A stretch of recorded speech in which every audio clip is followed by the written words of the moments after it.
365, shake my hand and welcome to another War Room, Traders War Room, where I break down, markets, Forex, stocks, indices, commodities, you name it, mapping out as a swing trader where I think price is going to go, giving you guys signals sometimes 1 week, 2 weeks, 3 weeks ahead of time to give us enough time to plan, get the capital right, get our levels right. Generally speaking, I prefer you use pending orders to mitigate and limit all those issues around trading psychology, fear, FOMO, etc. And most of my signals actually take time to actually, formulate into this big swing. So it gives every single trader enough time, right? This is Traders War Room 92. We're almost there on 100 war rooms. It's going to be such a beautiful thing. I try to do this weekly. I apologize. My last war room was about 2 weeks ago. The first weekend and into that week, I was sick as a dog, absolutely just completely knocked out, bedridden for about seven to 8 days, give or take. And then the following weekend, I did take my little boy to provincial chess trials, trying to push him to make it into the national team at the age of 10. But then it was at a crazy remote area called Crude in South Africa, no airport there. So it was a long drive, about 6-hour drive from where we are. So I just couldn't formulate time to kind of do a war room. And in this past weekend, and I'm doing this on Monday, the 10th of June. You're probably going to see this on Tuesday, the 11th of June, at the back of NFP that just happened. So I've been waiting for that. And you will recall, it's on video, it's on record, that I told you guys in War Room 91 that, listen, guys, given what the FOMC has done in May, set a dovish tone. I explained what dovish means, dovish sentiment, then explained the link between a dovish tone and the potential of rate cuts to come later on for the US economy, right? Given those two things, we were bound to see risky assets fly. What are risky assets? Risk-sensitive assets, your EURUSD, your indices, NASDAQ, SP 500, the entire stock market, crypto markets, right? So anything that really isn't a safe haven, but is extremely sensitive to market sentiment was an obvious buy. And if you look at the markets, if you look at all the work that we've done, since then, markets, generally speaking, have respected, that type of analysis. Markets have really been pushing up until, like I said, until NFP. I said NFP will be the next big market catalyst sentiment to maybe change or continue that. So we buy until NFP. And lo and behold, all the buying came to an end on Friday at a supply zone and at a demand level that we'd mapped out previously. The demand level being the dollar DXY, which we'll go to on the charts, and the supply zone for Euro, USD, etc. was quite, obvious. So it's very nice. It's really nice to kind of put my neck out like this week after week, give out these crazy predictions, show you how I'm mapping out these zones, and then for markets to do that without me having to make follow-ups, literally disappear for 2 weeks, and we're still in perfect swings, right? So that's really what we're going to do again today. We're going to look at the next phase of the markets. Remember, as a trader, your job is to be nimble, very, very flexible, very, very in tune with what's going on. You got to learn to read the tape, right? You have to learn to go through Forex Live news every single day. You have to learn to understand markets at that scenario analysis level on the 1 hour time frame. I taught that is somewhere up there on the YouTube channel so that everybody has access for it. Those of you with special access to the 365 Trading Academy course, you have my Module 1 and Module 2. That's your Bible. That is your Bible for a successful swing trader. Use it. Really use it, because that's all I keep doing, okay? Now, before we get into it, as usual, and it will be such a sad, sad story if the last time you said this to yourself was with me on camera with you, right? Please try to affirm yourself as a trader. Please get into the habit of creating, having a gratitude journal where you can write your daily affirmations. See, I know my financial goals are always written here. I note them down inside this book. It's very important, right? My trading affirmation cards never too far from me, right? If I'm by myself at lunchtime, I go through the drill. But if all of this is too much for you, then memorize this one line and say it as frequently as possible to yourself. Every day, in every way, I'm getting better and better as a trader. Man, let's look at these markets. Very happy to be with you today. And I do believe, generally speaking, I don't like having a war room a week before big news, big sentiment news, right? So, for example, with CPI this Thursday, I think it's going to be Thursday. I don't know, sometime on Thursday. We'll check Forex Factory together, but I did make the note of it somewhere.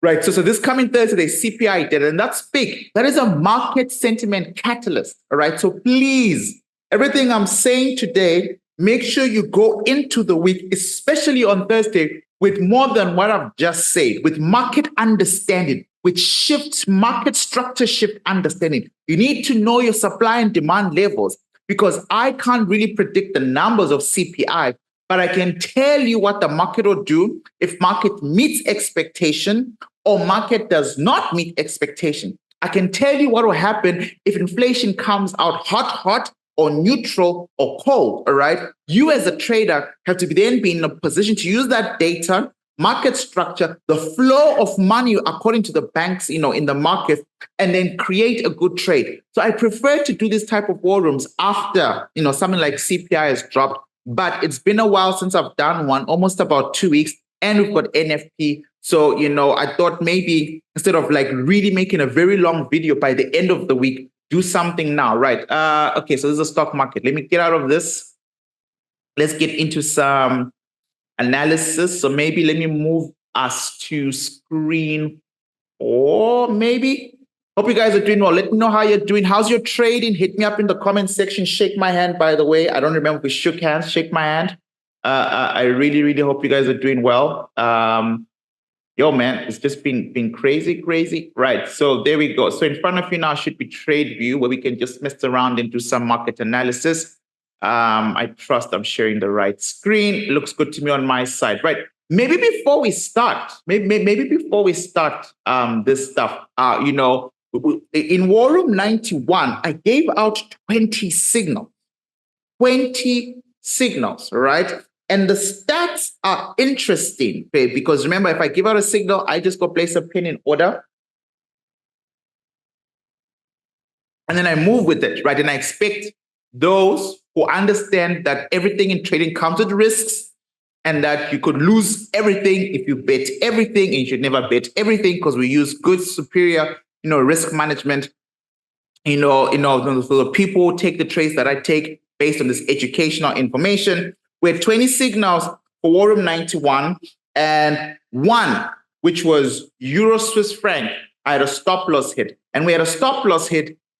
There are some things in the market you can't control. Like, for example, how would I have known that, the French president was going to act the fool, yesterday, over the weekend in Parliament, right? So this was one of the buy areas that I had marked out that I got tagged out of, right? Markets just melted through this demand, and such is life. So out of 20 signals that I gave you in War Room 91, we had one stop loss hit, which is Euro Swiss franc, and then we've got 5 trades, right? 5 trades where we're still waiting, where nothing has happened. So price hasn't triggered us into play, and that's EURJPY, Pound JPY, Pound AUD, Pound CAD, NZDCAD, right? So these are the still waiting. So out of 20 trades, 1 stop loss hit, and 5 trades, the verdict is still out there. So that's 6 trades now accounted for. And then we had 5 no trades. 5 no trades. And this is the danger of me doing these signals. War rooms were designed for registered 365 students. It's like a weird thing, because I can't teach you it takes me 8 weeks to get through my course. It's 66 hours of recorded videos, all right? 66 hours, or 66.5, module 2. And so when I started the War Room series, it was to help students. Like, now that you've learned how to trade, and you understand my system, and you understand supply and demand, and you understand institutional order flows, and you understand order blocks, and you now know the basics, then module 2, my Trader's Edge, we're going to do war rooms to then apply that knowledge. All right. So when I say I have 5 no trades, I have stuff like in gold, where, by the time price arrives at an area of value that I'll have mapped out here in the war rooms with you, when price goes back there and we start to read, to look at the situation, it's a no trade for me. And it's a no trade for registered 365 students because we trade according to the rules. So when we mark this demand, you will note that, the last war room was on the 19th of May, just so we're all clear. So 19th of May, price was still going up and up and up. And I think I said something along the lines of, we can't buy somewhere up there. We don't know where price is going. It will be very difficult to choose, for example, risk to reward ratio, etc. So we have to wait for price to come back down. I literally say that on tape. And that's exactly, so this red line represents 20 May. The day before that, the Sunday, 19 May, is when I recorded War Room 91. And lo and behold, prices arrived. Now that prices arrived, as markets were coming closer and closer to this area of value, and I get a trade alert that price is about to trigger out of my pending orders, I come back and reassess. Well, it could work, but it's a no trade for me and for most 365 traders because, for example, we've got the golden rule about areas of value and glass effect. So when you start to really look now to go, okay, maybe this cluster wasn't really nice. How many order flows have been drained in this area? And then you see for yourself that the way price comes in is very violent, leaving a supply up there, which already puts you at a strenuous position as a trader if you trade according to my rules, because now you have to make a very tricky decision. Number one, forget about taking profit up there. That's number one. It's impossible because you have to deal with the supply. So then this is what you're looking at. Well, if that's what you're looking at, because all of this information was not there when I made War Room 91, it's breaking down how this stuff works, man, which is why the people who benefit the most from watching these YouTube videos are 365 students who've done the course, because they know these rules, right? Now, if I look at my risk to reward ratio, it's just a no trade. I wouldn't have known this when I called the signal then, but now, give or take, I have to kind of like be okay with risking this much just to make 1.5, 1:1, right? So that's a no trade. So for stuff like that, I had 5 no trades. For example, gold was a no trade for me. Silver, another signal that we gave you guys, a no trade, right?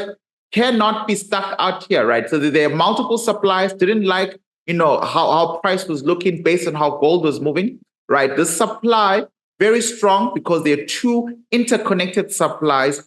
Glass effect here is tricky, but not tricky. But lo and behold, we're still in a governing supply, all right, of silver. And then when we spoke about silver on the 19th of May, I'll show you where price was, right? So just like gold, price was somewhere up there, all right? So I can't buy within a supply. If price has not yet broken out of the supply or price has not broken through the supply, there's no trade. The only trade to make right now is to sell. And I just didn't. I didn't because I'm interested in buying gold. I'm interested in buying silver, but I'm only interested in buying these things when they arrive at the right levels, at the right time, where I know that institutional flow will support my bias. So these are the type of no trades, right? So another trade, for example, USDJPY, last example of a no trade, where we mapped out a plan, right? But then, this was our first buy a long time ago, which was matching the DXY,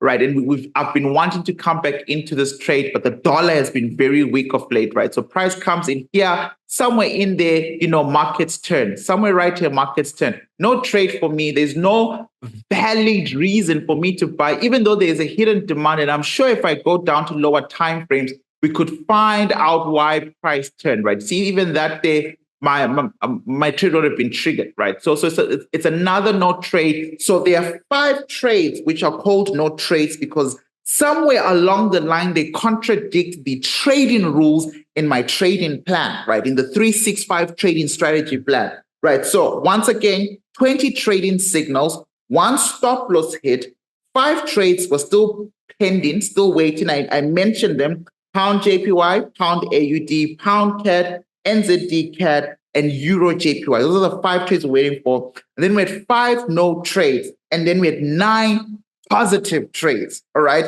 So out of 20, we've got only 1 loss 9 positive trades, and then 5 trades that are still pending, verdict not out, and then 5 no trades. That's a good cluster. Why? Because the 9 trades where we won, if you took the trades with me, your risk to reward ratio was impeccable, right? For example, NASDAQ, we're about, I think it was a 1:5, give or take, 1:5, just before NFP. I think anyone reasonable enough would have exited out of this trade on Friday when the NFP came out, right? So we spoke about this. Once again, remember, dovish FOMC for the month of May up until NFP. I mapped this area out. This was an older trade then, but markets still came back in, right? Clean areas of value, clean these red lines. If you follow the 365 strategy, very important 365 numbers, clean 1:5, similar with S&P 500, very beautiful take there on that area 5200, very, very strong areas of demand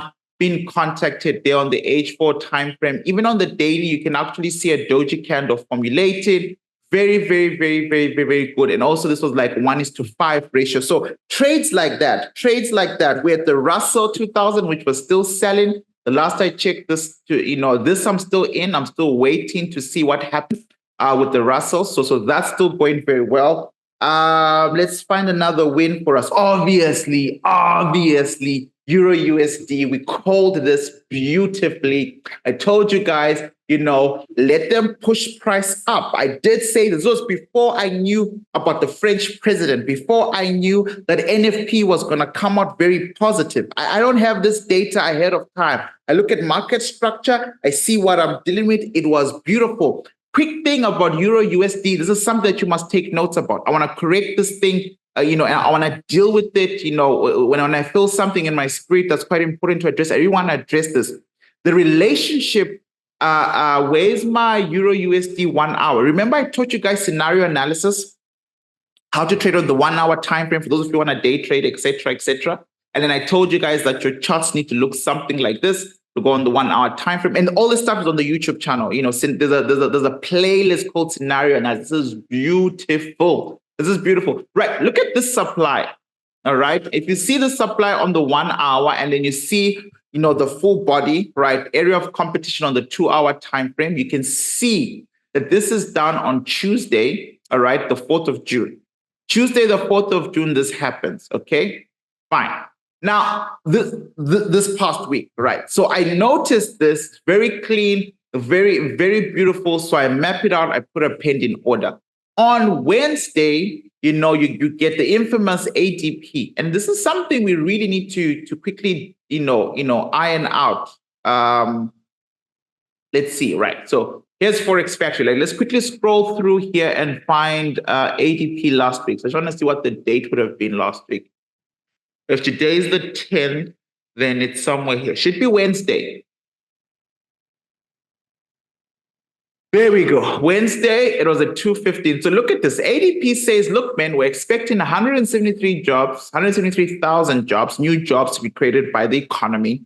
And ADP went out and found only 152,000 new jobs. So ADP is a miss. So their prediction for the NFP on Friday is that NFP is going to miss, all right? And ADP at 365, we know for a fact, has an incredible history of being inaccurate, right? But because ADP is inaccurate is not a good enough reason to dismiss the impact it has on the market. You got to wear two caps.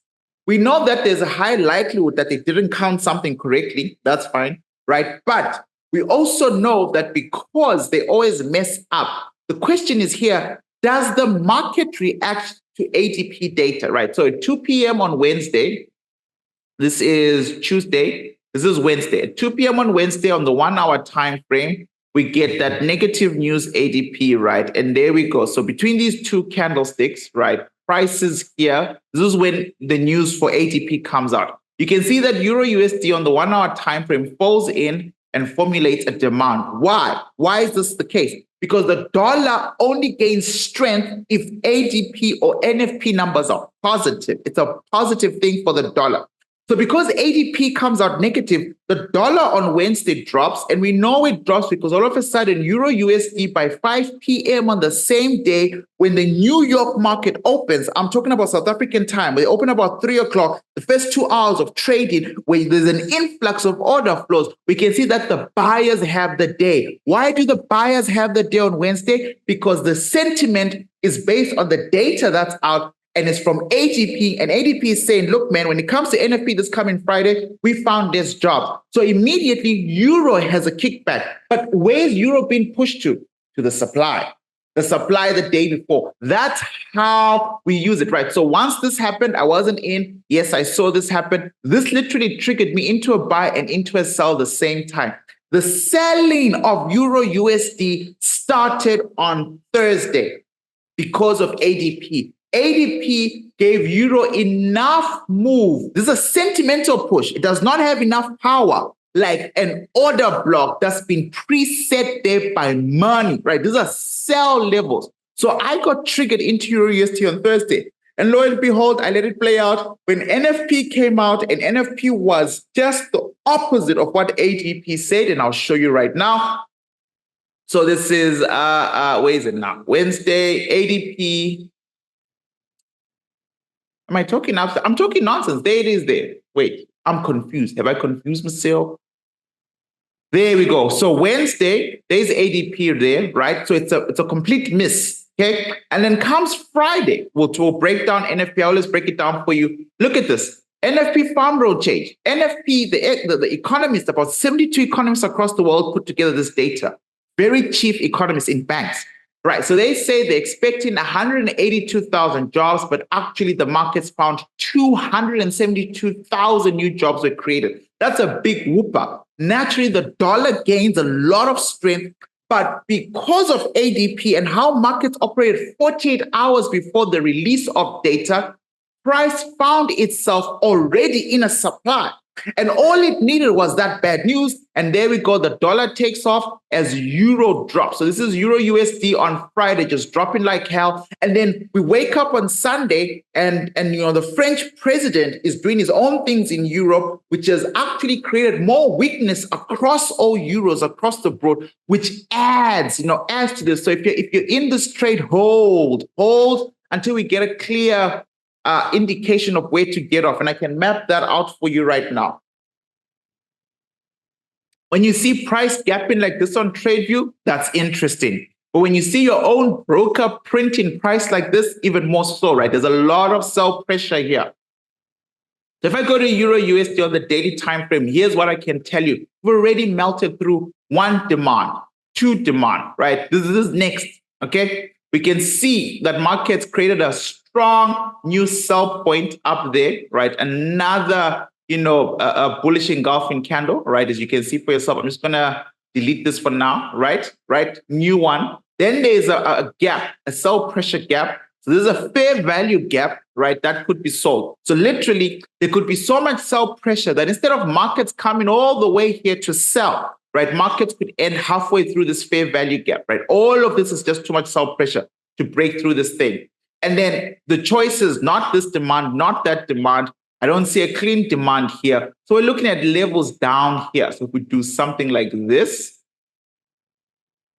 and this, and something like that, we can then start to talk about the next demand. When you look at the next demand, there's a lot of cluster buying, bullish engulfing, sellers try to push in, buyers react, another bullish engulfing, but it could break. This reaction is reaction to a WD 365 traders. Remember in module 1, I kept emphasizing, highlight these things so you don't get confused. WD1, WD2, D1, D2, that's a weekly demand. WD means weekly demand, right? So there's a strong weekly demand reaction here on Euro USD, but we don't know. Also, guys, this is fine. Price doesn't even have to fill the gap. It might try to. It would be a good idea if it does to avoid the algorithm market inefficiencies problem, right? But a good sell option here, still exists. Naturally, of course, it'll be silly for me to ignore the fact that the actual supply level is up there. That's a very, very, very good supply. But my whole point is, if you're in Euro USD, it's almost natural and instinctual for you to start looking for a buy because you want this move to be corrected. And markets might not be ready for that because you're not following Forex Live. You're not really reading the tape. If you don't read the tape, you won't know what's going on, right? So how long do you think Europe can finalize this issue? How long? Like US stocks open lower to study. So it affected all risky assets. This is how I read the tape. I just go through the headlines every 4 hours. So first thing in the morning before I do the London session, an hour before the New York session starts, in between the New York session, in between the London session, then I check it just before I sleep. It's literally quick. Euro heavy as political, angst ways. So this is the stuff I was telling you about, right? About the French president, right? ECB, the European Central Bank, we must be cautious about future rates moves, right? That's market uncertainty being put at play. Weirdly enough, do you guys pick up that on the 6th of June, ECB cut rates? Right? Europe is now leading the dollar. It cut rates first.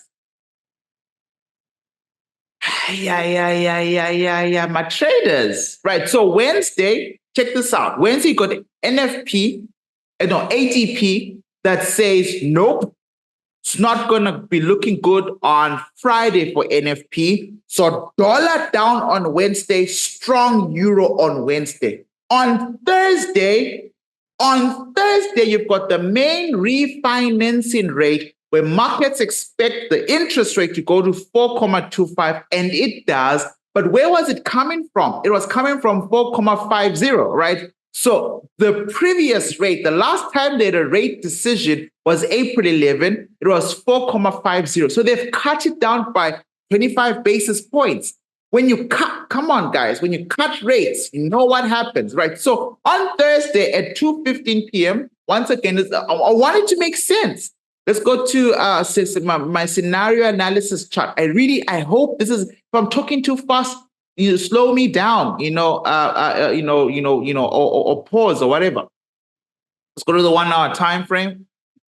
You got to see this stuff, man. Like when you put all the pieces together today, and you keep doing that for 3 months, 6 months, what happens is all that stuff starts to create a permanent pattern in your brain. So you automatically almost know what to expect. You only have two scenarios. What's going on now? What's going on? Right. In life, you're only doing two scenarios in the markets. Buy or sell. Buy or sell or do nothing. That's all it is. I don't know what's going on.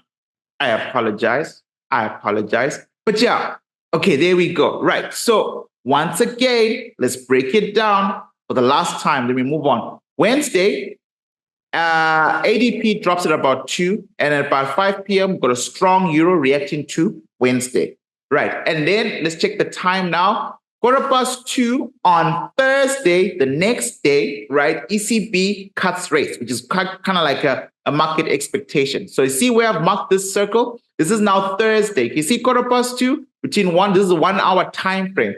Oh, we can go to 30 minutes, we can go to whatever makes, let's go to 15 minutes, because then you'll see 2:15. I don't know why people always act weird, man. This stuff is there. Some of you, your breakthrough is doing the course. Some of you, your breakthrough is going back to do the course if you've done it already. Some of you, it's just committing to the work that needs to happen to make this money, right? So look at this. 2:15, right? What happens to a currency when they cut rates? Look at that. Boom. Strength. So that is what pushes price back into that supply. Remember I said I got triggered on Thursday. This is why markets pushed me back into that supply. I'm triggered. The supply was made, on Tuesday. ADP happened on Wednesday to reaffirm that. They cut rates on Thursday. Then all of a sudden, people are thinking strong euro, but hey, don't forget supply and demand. Then NFP comes, boom, crystallizes a dollar moment. Why? Because look at the DXY. Where was the dollar? Look at the dollar. Look at the dollar on Friday. Today is Monday. This is the dollar on Friday. We mapped this out in the war rooms. This area here, I say price is going to come in and push up. This one arrow was from War Room 91. You can roll the tape. Price arrived at a daily demand, and it's sitting there on Monday. It's sitting there on Tuesday. Glass effect is, getting ready. Look what markets do to repair it. They create a fresh new demand and explode on Friday based on NFP. Green strong candle here means red strong candle in risky assets. And naturally, Euro USD falls, right? So DXY is now punched up to a new daily supply, not so new, but quite significant. And now we wait and see. All right. Overall, I still think the dollar is at a very significant weakish place. I won't be happy until we start making higher highs. One could make the argument here, sure, but I'll be more impressed if we remove a supply. All right, I'll be more impressed if we remove a supply. Until then, dollar weakness is easily there to sit. For example, this Thursday, when CPI data drops, this supply could be what they use to send the dollar tumbling down. For example, if CPI is neutral, so they meet the expectation, or if inflation CPI comes in lower, all right, this supply will work unless the dollar has a plan and can break this supply before Thursday or by Thursday, then I would not be surprised to get a hot inflation reading. But until I see the removal of that supply, I'm cautious on the dollar. Meanwhile, between now and Thursday, I suspect the plan is for Euro to really milk this crisis, that's going on here. And we are okay with that. 1:11. This is beautiful risk to reward ratio. One trade can make up for so many losses in a cluster, right? And in our cluster for War Room 91, we only have one loss, right? So this has been, I enjoyed this. I hope you did too, right? So today I want to talk about a couple of charts, and I know I've kind of like, yep. Right, Brent oil, crude oil, when last did we look at that? S&P 500, the NASDAQ, the Nikkei 225 or the Japanese 225. We're going to look at the DAX 40, then the US 30, talk Bitcoin. DXY, I think we've nailed it. Right, it's just part of the list, but yeah, DXY, I think we've nailed it. And then Euro USD, I think we've nailed it as well, but maybe we should kind of like just point out very clean specific levels. So we'll come back to that. Pound USD, USD Swiss franc, USDJPY, USDCAD, AUDUSD, NZDUSD, EURJPY, EURNZD. I put in a lot of USD pairs because again, it's a big week for the dollar. So if we get the movements right and the areas of value correctly, it's big money for us if we align ourselves, in the nice way, right? So I'm hoping you can stick around with me, like the video so far if you've enjoyed this. But let's get into some work here. I'm just checking the time. Geez, man. Very soon it'll be time to pick up some kids. Oh, all right. Let's get to work. Right. So, yeah, the first chart I want to talk to you guys about today is Brent oil. Brent oil. Where are my commodities? There we go. Brent. Okay, I've got crude oil here. Do I not care about Brent oil? This is platinum, I think. Yeah, platinum, silver, gold, wheat, soya, okay, crude oil. Right, so let's just quickly file search for Brent oil. It's just that Brent oil and crude oil literally move the same. Brent oil and crude oil move the same. I prefer that broker. Right, it's definitely been a while. Since I traded the stuff. So let's have a look at what's going on this chart. Let's update ourselves, right? Weekly supply 1, CU, monthly demand 2, doing very well, right? Really held it down. Let's remove these red lines, quite ugly. I was probably teaching on this chart, that's why it's a bit animated. Let's remove these as well. Okay, right. So I'm on the governing time frame for Brent oil in front of us here, and I can safely admit that markets arrived at an all-time high that was created in the crisis of 2008. If you've done the course, we're looking at a major turning point, which is supply and demand number one, very important type of supply and demand because it sets the long-term trend, the decades and decades and decades of a trend, because after all, banks think in 3 months, take profit in a year on a 10-year plan. It is what it is, right? So markets finally arrive here back at the major turning point from 2008. Markets eventually come back again in 2022. We do note this cluster, but I'm talking about after the great fall into another major turning point. It took them about almost 2 years for the prices of oil to climb up all the way up there to 2022. And ever since making contact with the major turning point supply, it's only natural that price has been declining, right? When price declined, it cannot be lost to us that there was a beautiful imbalance here, bearish engulfing pattern there. So there's something about price not going higher, right? There's something about price not exceeding this level for now. And there could be a lot of things. One of the things I like to do is to draw Fibonacci to make sense of things. You'll notice that this is a PCP area. PCP stands for potential continuation pattern, where the trend has the potential to continue down in its pattern. The trend is downward, so you're going to find a lot of supplies hoping to potentially continue a pattern, PCPs. That's also in our module 1, a link down below for the course, right? So, and then of course, if we're to do, if this was class and I was doing a live class, would note that while there's a supply there, there's a new governor there that's also reinforcing that sell point. And we'll note that there's some liquidity levels down here that become clearer and clearer as we do our multiple time frame analysis, right? Let me just link this up like that, right? So now I've dropped to the weekly time frame. How we've drawn this level is very ugly. I don't like it. You can note that on the weekly time frame, if we borrow this zone, right, this is one of the main contacts there. I'm just going to move this monthly out of the way. I'm going to delete this broken trend line as well. This is old analysis. I just want to, there we go. I'll clean up the chart a bit, right? So we've got a very nice weekly supply here. Price made contact, price did what it had to do, and markets start to climb up, right? I'm keeping this zone. I'm just going to make it slightly lighter, just so that we don't forget, by the way, that this is actually a monthly supply. Right now, within the weekly supply, I don't like how it looks. So I'm going to switch to candlesticks just to get a better read of volume. And I like this bearish engulfing pattern. Markets make contact, fresh touch, markets drop. We know the rules about fresh touch, retouch. We know which zones can give you that. Some zones can't, right? And that's all in module 1. That's what beginners always need to start off with. You could be trading for 5 years, but if you're not profitable, you are a beginner. All right. That's just how that works. Okay. Please. I really don't care how long you've been trading. All right.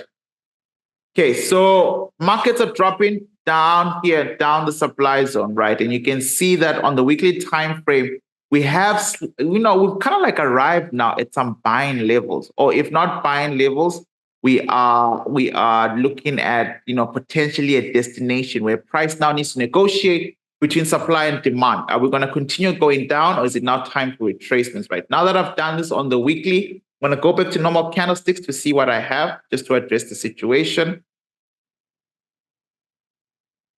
And you can tell just by looking at this area of value that, price is moving on down, right? In fact, there was a reaction to this market area sometime last week. And so just by looking at that, you can see that Monday started off quite high. Markets make close here on Friday. Markets are pushing up, right? So I wouldn't be surprised for some movement to the upside, but I'm also, aware of the fact that markets are playing a mind game right there.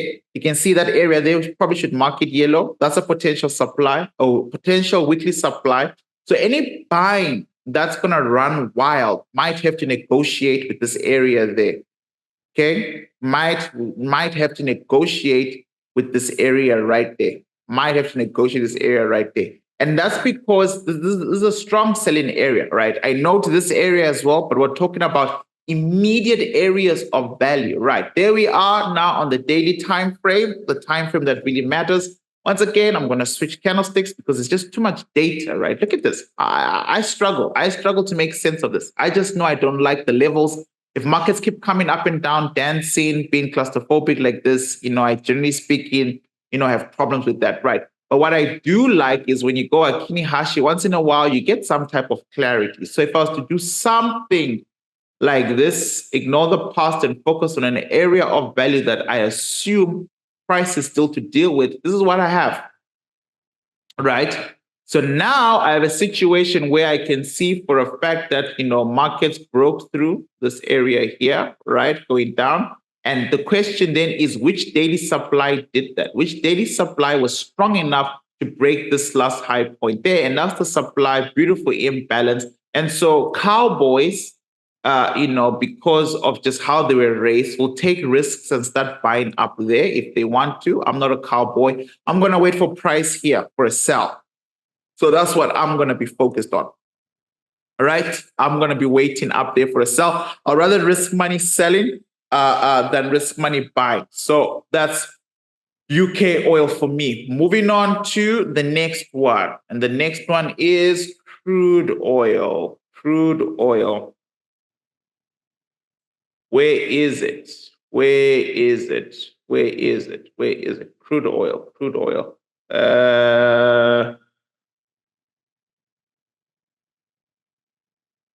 Yeah, like there we go, there we go, there we go. Right. I hope you guys are enjoying this current recording, by the way, of War Room 92, right?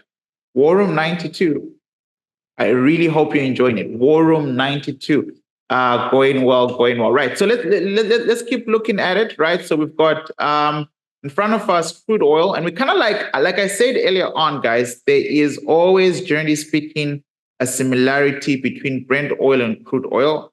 Apologize if I look distracted. Just need to send something. Right. There we go. Oh, geez. This chart looks slightly different from Brent oil, though, right? Where's the 2008 drop? Right. So this is soybeans. That's why I was like, what's going on here?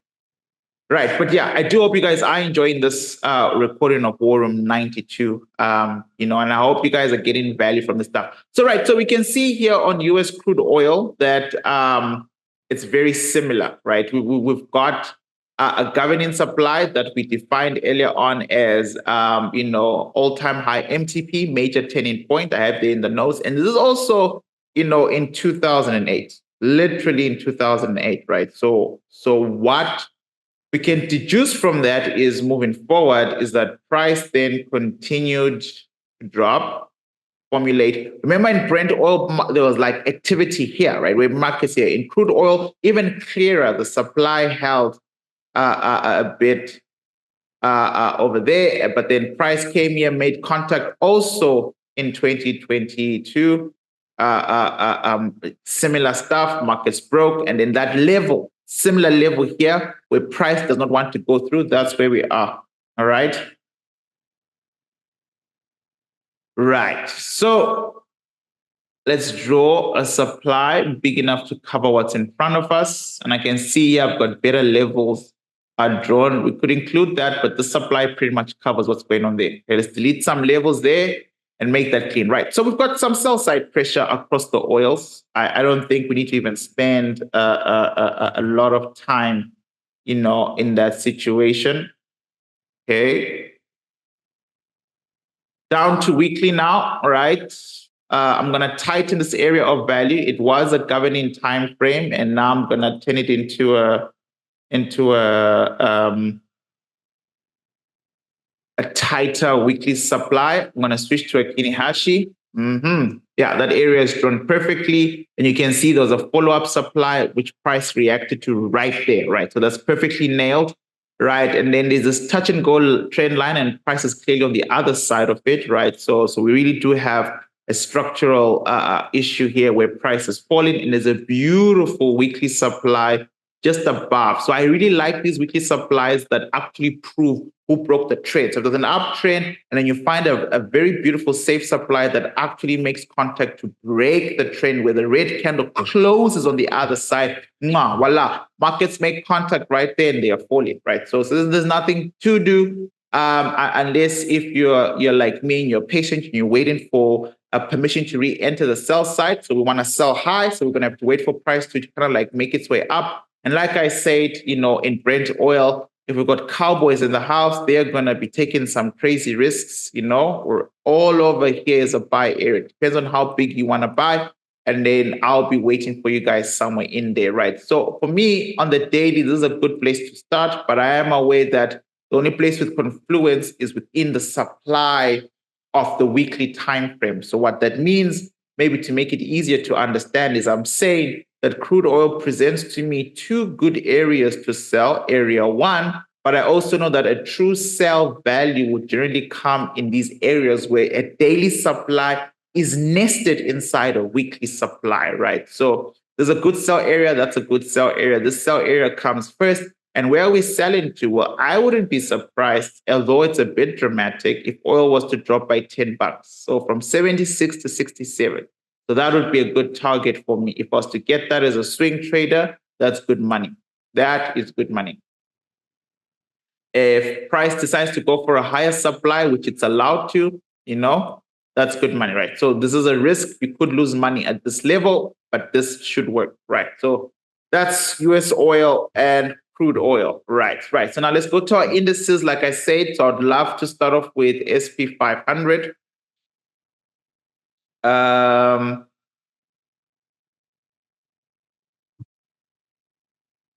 to do nothing, man. Yeah, I mean, it's difficult if you're not in the markets right now from our last war rooms. It really is, every single trader, you kind of like need to set yourself a specific type of pain stop, right? So a pain stop meaning lock profits or get out, lock profits or take profits, right? So it'll be sensible to get out. I'm still holding. And the only reason why I'm holding is because I've decided, just so you know, to put my stop loss just under this demand here. This demand is perfectly located in around the 365 number. It's a fresh demand. There's a strong value gap supporting it. So what I did do was I just simply put my stop loss below it, right? Below this trade, below it. In the event that markets, something like this, right? So in the event that markets don't break this demand, but use it to bounce up, I would like to stay longer in the swing trade. But if you close up here, I respect that, because what I'm doing means you would make more money getting out now than I would when I get stopped out below here.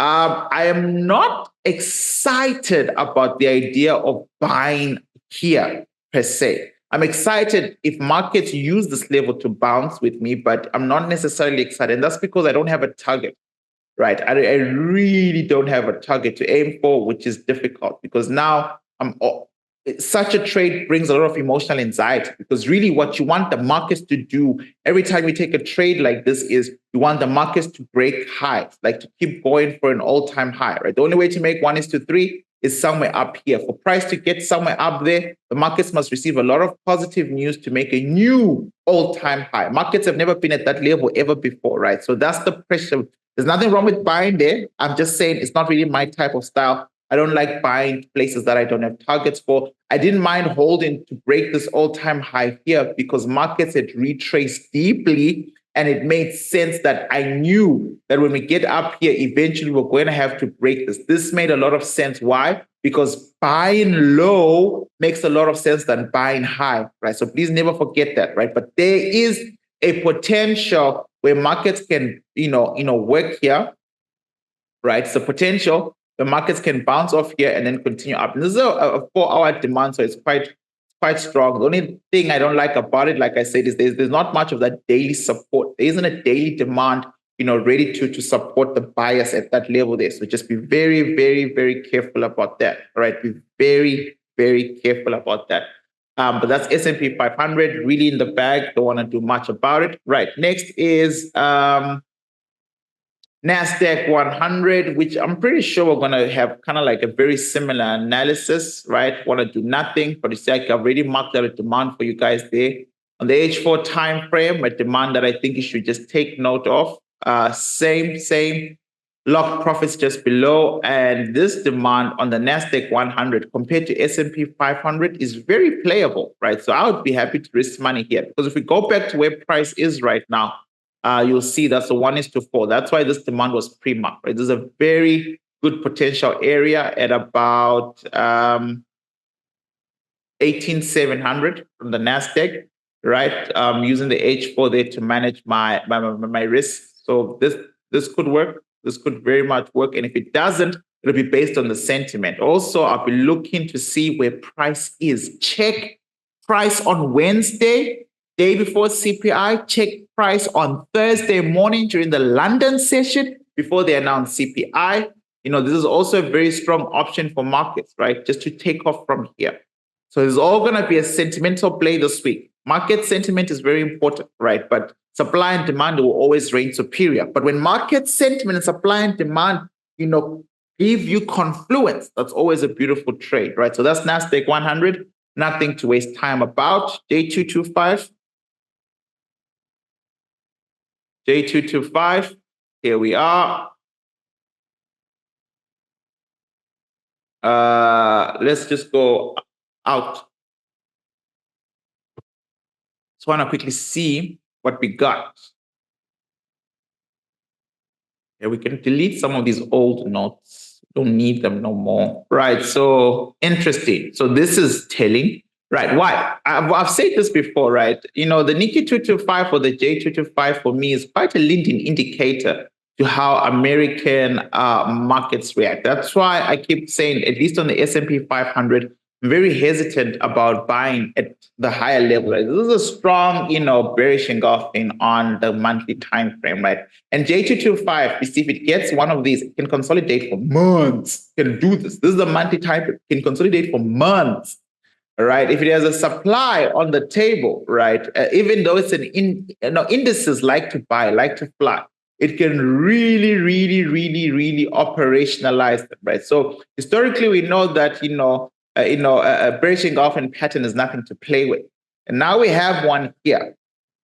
So be careful, because if Nikkei 225 is about to crush and tumble, it's very rare that U.S. markets don't follow. Very rare. Very rare, right? If this falls, they fall. And this moves first a lot of the times, and most slightly sharper and more violently, right? So we've got a governor there in place that could be broken, right? There could be enough buying pressure in the markets to break it, but I think it's just something important to highlight. Weekly, we really don't have much clarity on what's going on. Or let me speak for myself. I don't like the weekly chart. I can see that today, Monday, right, the week starts off quite bullish, but this candlestick might not be the same come Friday on the close, right? And I can also see that there's not much that price is chasing on the weekly time frame unless we do this, right? So this is clearly quite a long way away from where price is right now, right? So this could be pushing up there. But when we go to the daily, we start to get these much more clearer levels. There are a lot of them. So let's see if we can do a quick process of elimination, right? So for example, number one, there is a very clean supply and supply zone here. All right, I would draw the whole candlestick just to show you area of competition and just to show you price has already started to negate these things. We can also draw it like that, which is very tight risk. Where bearish engulfing, price makes contact here, but as price is making contact there, price creates a new supply, and that new supply looks something like this,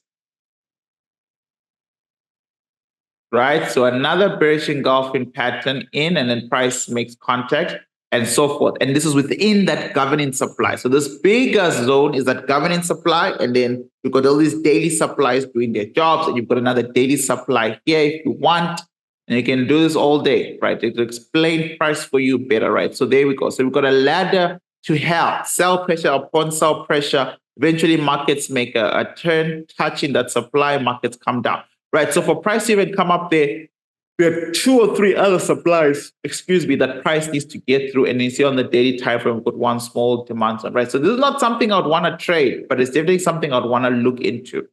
I want to keep checking as I make my move on US markets, right? So just be warned, there's a long road ahead for price to even go above 41,000 or whatever to make new all-time highs. A couple of supplies need to be broken. It's going to be very choppy. It's not going to be a nice trend up, because a lot of these supplies are extremely active and ready, right? So after that, we've got the DAX. Let's see what the aggressive German traders are doing.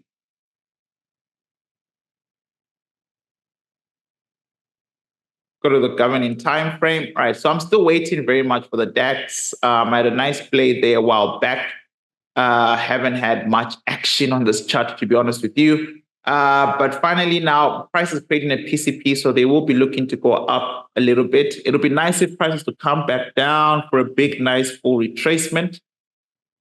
But right now, it doesn't look like price is interested, right? So the best markets can do to compromise on upward, because markets can't always go up, right? They never move in one direction forever, right? So this could be the area where markets just decide to continue to the upside, or price could really, decide to come back all the way down there. So we've got these two big potentials.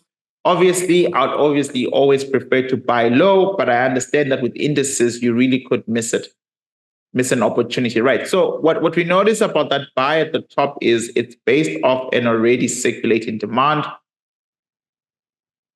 which existed, and then that buy pressure created a new demand, and price is trying to fill in the fair value gap as we speak right now, right? So just be mindful of that, right? So this is a good place to risk a little bit of money, but with the openness that you might be disappointed if price decides to seek an actual lower buy area that will result in a bigger swing, right? So for example, how many people can afford to buy a car that's worth $2 million US?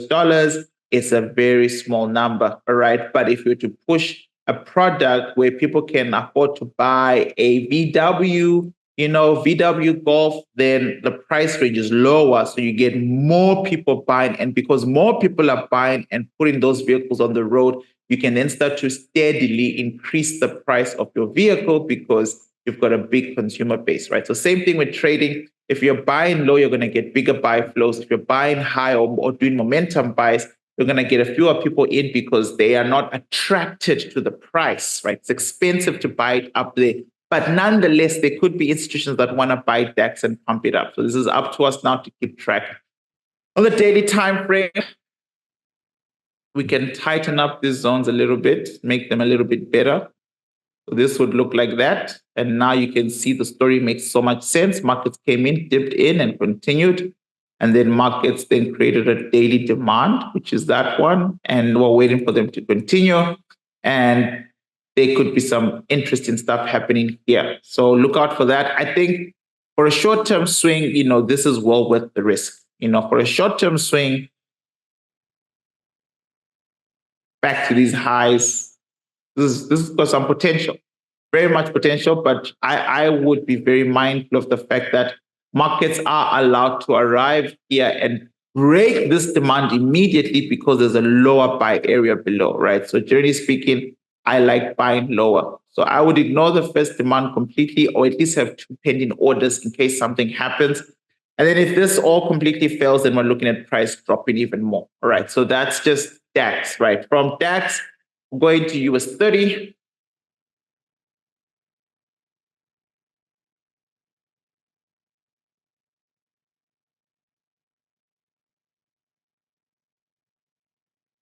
Turn to zone. The middle, what they say, right? So this is US30, right? So markets hit a supply on Thursday and Friday. And then today is Monday, right? So that supply was obviously due to NFP, strong dollar, weak risky assets, right? So it's the US30 and the Russell 2000 have done a very good job to actually reflect market sentiment on the ground. Russell 2000 is selling. I'm in a sell right now, which makes a lot of sense compared to your Nasdaq and S&P 500 that look like they're about to go for another buy run. So US30 is selling on Friday, and we'll see what happens today, Monday, Tuesday. Price has already activated this demand. You can see with this fresh touch into that zone, but it can still be used. We'll be watching these levels carefully. This supply was broken a while back. As you can see, markets eventually got above it, but in doing so, created, higher supply. So the sell pressure was immense. Despite the efforts of the buyers, the sell pressure was immense to turn the price around and literally deal away with all these gains that, investors had made within the same month, just turn them all back within 20 business days to where price basically started, right? That's very impressive and very aggressive of US30, right? So, we shall see. First of all, we wait to see if this supply will be dealt with. By dealt with, I mean removed. If it is removed, then the next question is, where will markets buy from? Where is price going, et cetera, right? And that's what we have there. Okay, so just be careful. We've got an active supply. We've got a demand down below. We've got a higher supply up there. and it's just based on sentiment. And this is the week for US market sentiment, right? Next up, we've got, I'm going to go through one cryptocurrency. We're going to look at the father, Bitcoin. Very annoyed that price didn't come to where I wanted. I really wanted to buy Bitcoin here. I think I made this my Instagram story once upon a time, right? But the buy pressure just accelerated. Look at this, right? So now you see the problem now is I'm not on socials all the time. So if I show you my buys here, that's why I didn't post them, because you're going to be like, well, he didn't tell us, he told us to wait here. Right. But if you've done the course, module 2, you'll know the rules. Once a bullish engulfing pattern shows up within an upward trend, you know what to do. You know what a value-based demand does. You know what a peak supply does. You don't need Leroy every day of your life. You need to have the video, the course, and you can play that stuff, right? So this was a very clean buy up, take profit, move on with your life. Right. So I'm going to remove this arrow now, because clearly price has not yet come down there. It might come down there one day, but there isn't a real significant supply holding Bitcoin up, right? There is this area here, but it's no longer significant because of glass effect, right? The number of times this area is sold into the markets, the number of times the supply has really 1, 2, 3, 4 times, right? Where the supply has worked to prevent price from breaking current all-time high, which is somewhere up here at about 73 point something thousand US dollars, is very interesting, right? But it also tells me that I don't have faith. If markets don't successfully get the type of catalyst sentiment and use to get sell pressure going and Bitcoin, right, to push price down, then this supply is going to be removed, right? And Bitcoin is going to have to make a new all-time high soon, right? Remember, there is a ranging period after Bitcoin halving. I think halving was in April. Historically speaking, markets range for about 2 to 3 to 4 months before exploding, right? They're accumulating value, accumulating inflows. Now that Bitcoin halving is gone and the supply has been cut yet again, right? So just be very careful about this area. The drop-down area of this demand and this demand, you can also see very much abused. These zones are very much abused, which is why for me, this was always the better demand. This is, if we're going to break this supply and go to 100K, oh, why not come first down here? What a beautiful day it would be like. And I'm known for making this type of calls on Bitcoin. And Bitcoin is known for respecting not all, but most of them. Not all. For example, I wanted 12,000 US dollars for a very, very long time, because I know for a fact there were so many areas of value, unfilled order blocks here that price just never came back for, right? All these areas down here, that 12,000, I never got them. I never got them, right? But most of these other areas were easier to call, right? Markets bounced up, right? Because Bitcoin, unfortunately, is a financial asset that belongs to a community that absolutely suffers from FOMO. Nobody suffers from FOMO more than crypto traders and crypto investors. Right, DXY we've spoken about, so I'm going to move on. EURUSD we've spoken about, so I'm going to move on. I'm going to go straight into pound USD. But let's just quickly look at EURUSD, just in case I did not give you guys a new clearer area. But this, if you're in that sell trade, I appreciate, a shout out. Just let me know how it's going. All right, so I'm definitely not buying here. I think I made that quite clear because of the sell pressure. No, I've mapped out all the zones. We've done EURUSD quite well. I'm very happy with the analysis. Right? It's just that I was talking all over the place at the beginning, so I thought maybe I forgot to sit down. Right, look at this. The supply is not really a supply. So the other side of a downward trend line that was broken, and you can see eventually the supply itself is broken, so it doesn't really deserve to be there. But pound USD is looking more resilient than EURUSD, right? More on its own agenda, right? So there's something going on about the sentimental, the intrinsic value of the pound right now. Yes, it's falling against the dollar at the back of NFP, but overall, we've got a very strong upward trajectory, right? Based off that dovish stuff and all that kind of stuff, we've got a very strong, dovish mentality.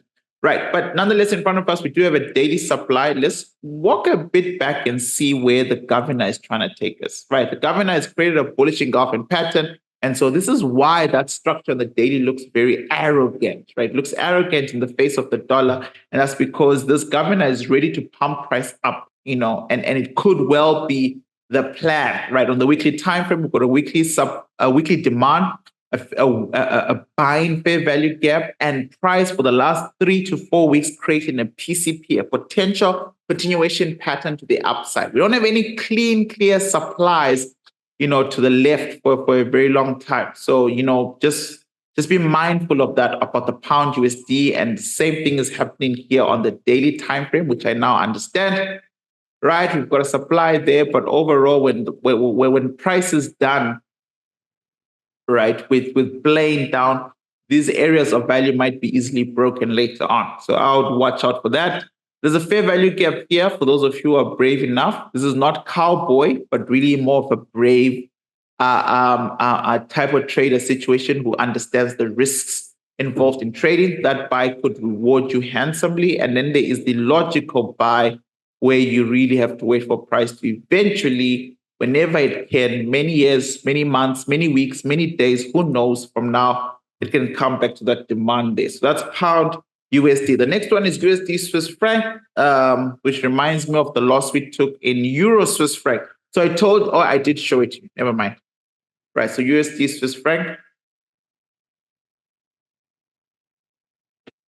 This is one of the trades that I said was triggered. So one of the positive trades, I think. Okay, right, I get it. According to my trading journal, this is not from War Room 91, right? So this is actually from a previous longer War Room, but it's floating. I didn't include it in the stats because of the cluster. Each cluster is, about 20 trades. All right. Right. So, this is good. This is perfect timing. Dollar is strong. But am I in this because the dollar is strong? I'm in this because I had a valid demand across a nice time. And the other trade that I'm in that mirrors this, by the way, is pound Swiss franc from the previous forum. Pound Swiss franc, very similar structure where price is just bouncing off a demand, bouncing off a trend line, and we're trying to make our way up again, right? So if that works out, that's going to be great, right? USD Swiss franc, I don't know what you should do if you're just about to get in. All right. You could wait for something like this. You could wait for the revaluation or the closing of that fair value gap. Right. So it would allow for a play like this. But if it does happen, this is where my target is, where I would like to exit. This is a good run. Right. So if you do settle into this chart, and this chart on the daily time frame seems to suggest that we might see a very strong dollar, right? Remember, price could go up and then turn around anytime because it's a retracement zone, right? Where the sellers are retracing. They've had enough drop and they're like, yeah, we just wanted a 60% decline or a 50% decline. There's 50%. There's the golden ratio area right there, right? So I do appreciate that, but I'm liking the idea that this could really go up all the way there, right? So let's use USD Swiss franc. If you're not in it and you want to get in it, think through your risk management. USDJPY, and remember again, these charts will be affected heavily on Thursday. USDJPY, right? There's a lot of flow in the yen, right? So if you look at the yen, there's some crazy flow in the yen, crazy flow in the yen. A few for the last few days, give or take, right? But this is a very good demand. Obviously, we now have to clear this area, right? We've got a very strong supply, all right? Very strong supply that pushed price down once, then did this, created supplies, pushed the price down again. And now here it is contesting a demand. This demand could be the demand to break glass effects and break through. But, I would only consider it valid and interesting and something to look forward to if and when it actually first breaks the supply area. Then absolutely, I can consider it up there, consider taking that demand and writing it there. If this demand is still valuable, still has value, still got glass effect, if the rules of glass effect are still applicable, then yes, this would be a good trade in area to take. That's USD. Next is USD CAD. Just at the back of our minds, don't forget, CAD is a massive importer and exporter of oil. And we saw oil is a bit weak right now. So when you look at USD CAD, we're thinking about a strong dollar, weak thing, right? And this is actually, is it from War Room 91? Yes, this is actually from War Room 91. This is one of the trades I was telling you about from War Room 91. USD CAD, it was signal number 15 in the previous video on YouTube. So just fast forward, you'll see with a beautiful area waiting for us here. Markets finally arrived and up we go, right? So obviously our take profit target overall is up here. That almost puts it at a 1:4 on this trade, right? After that, it's all about what happens about Thursday with CPI. It's all about, the dollar weakness, because the supply, to me, seems to have seen better days, on the governing time frame. So who knows, based on CPI, I might not even close when you get to the supply. Price could keep pushing up if inflation is too hot, right? If the number comes, unexpected, right? So that's USDCAD. The next one is AUDUSD. Ladies and gentlemen, I always do this. Promise more than I can cash in. Gotta pick up my kids, man. Takes me about 15 minutes to drive to the school. It's now 10 to 5. I should have left technically 5 minutes ago. Right. So let's see what I can do. Maybe I'll edit stuff, come back, film a little bit. I'm not so sure how the night will go. But, I really feel like I have given us a bit of stuff to chew on. Right. So we did speak about this in the previous war rooms. We said, look, man, take this buy only if the supply is broken, because we know that the supply is going to push price down, which it did, into this demand, which it did. And now, you could potentially look into that. But now, is this still a good trade? You can see it's marked gray. Look at the glass effect. This is for people who've done the course. Remember, not every demand is your friend. Remember the saying in Animal Farm, all animals are equal, but some animals are more equal than others. All supplies and demands are equal, but some supply and demands are more equal than others. Fresh supply and demands are stronger. There's a lot going on here. This is where we start falling into that support and resistance thing. And besides, AUDUSD needs to fall properly. It's just that right now it's linked to the dollar that's going through what it's going through, right? This is a nice supply there. So I wouldn't rush to buy into this area right now. I really wouldn't. I would pay attention to what happens to the dollar on Thursday and where price is on this supply. And maybe, just maybe, if the dollar gets a knock and inflation is under control, this could be a good turn of events, right? This could be a better trade to take. I don't know. So just look out for it, right? Once again, I've got 3 assets to go through, and I've got some beautiful kids to pick up. My little kids. Let's see if we can fly through this, then I can drive 10 kilometers above speed limit to get to them, right? I think today they had rugby or something. My boy, anyways. Right, okay, so we've got NZDUSD. Remember, same story about the dollar, Thursday CPI, but look at this, right? NZDUSD on governing time frame. Supply ignited, price drop into a demand ignited, price pump up back into a supply. Weekly time frame for clarity. Right, that's all it is, folks. If you were to simplify trading and say, I'm going to stop with the smaller time frames, focus on the daily time frame, become a swing trader first, build my account so that one account can buy one account and buy another account. And then you've got 3 good swing trading accounts, and you put money aside in terms of profits to start day trading on a smaller account to adjust your risk. Your trading journey would accelerate much more quicker in 3 to 4 months than it has in the last year. I can tell you now, because this stuff is simple, right? This stuff is repetitive. This stuff is boring, but my God, does it make bank, all right? It makes bank. And that's because I don't do anything outside my rules, all right? So supply, weekly, supply, monthly, price makes contact down to demands, price up, we're back up here. This is a PCP for a buyer's trade, but it's made contact with the supply. On the daily time frame for more clarity, boom, drops. Right. Now we've got drop, base, drop. Module 2, drop, base, drop, right? Type of supply.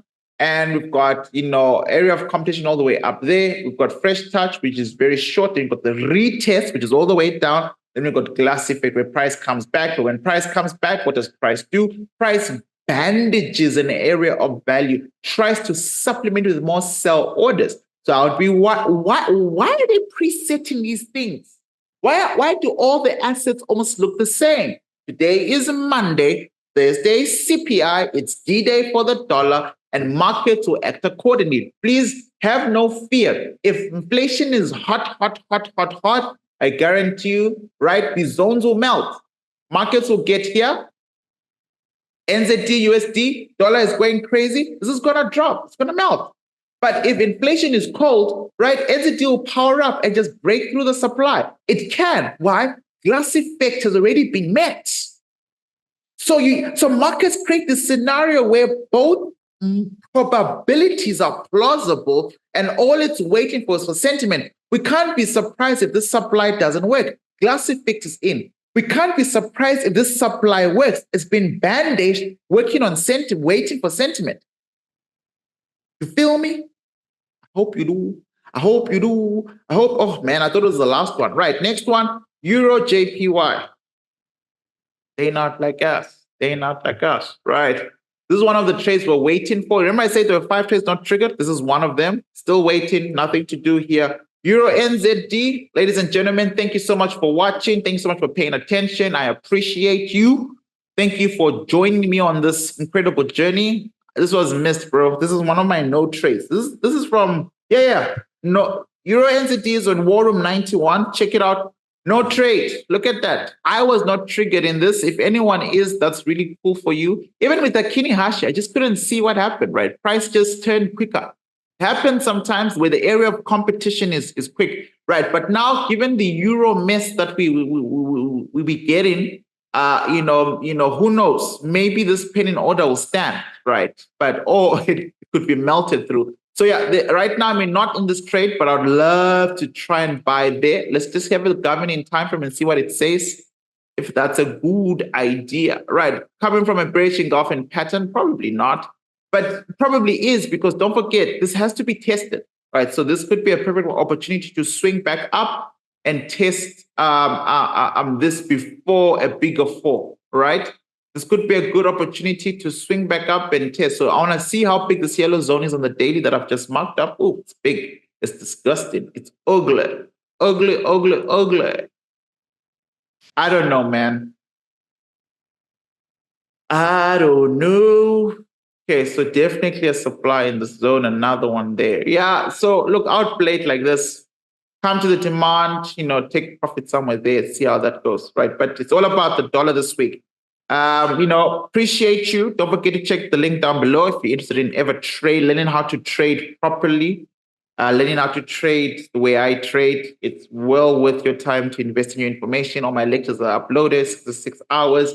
And I've been working very hard in the background to finalize module 3 and 4, believe it or not, right? I've changed a lot of things. I've back tested a lot of things. And so developing courses are always free if you're already in. That's just how I roll. Shake my hand and I'll see you in the next one. Good luck this week, traders. Peace.